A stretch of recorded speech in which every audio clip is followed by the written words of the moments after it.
Hey guys, welcome back to my channel. Today is going to be a different kind of video. It's going to be quicker than usual.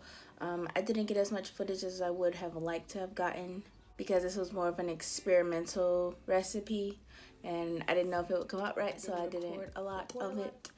But I will use whatever pictures and videos I did get to show you guys what I did, and I will more so explain to you what I did.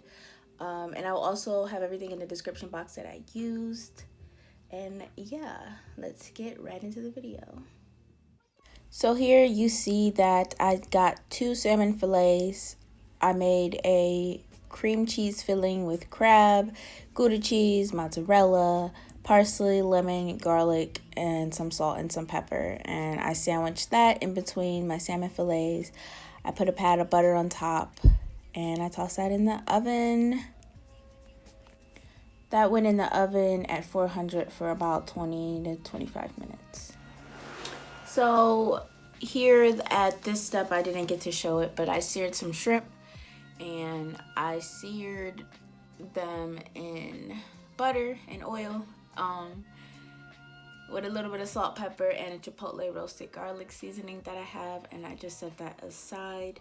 One thing I will say about the salmon fillets too is that you probably want to get them without the skin. I had the skin on mine. I recommend just getting it without the skins. And definitely taste your filling as you go. If you're adding cheese to it, cheese is very salty, so be aware of that. So just be a little on the lighter side with your seasonings. And yeah. So here I did some bacon wrapped asparagus. I had turkey bacon on hand, so that's what I used. They were kind of small, so I grouped them in like little bunches. I seasoned it with salt, pepper, some garlic powder, and then I just drizzled it with olive oil and I put it in the oven with my salmon. 400 was a bit too high for the asparagus. They did get a little too charred for my liking, so just be aware of that. Maybe cook them separately or just cook them together at a lower temperature for longer. This is the final product. I just topped the salmon off with the shrimp that I seared. It's nice and golden, super juicy. I just threw some little lemon on the side as a garnish. You can see my asparagus got kind of dark at the tip, but that's okay. It still was delicious.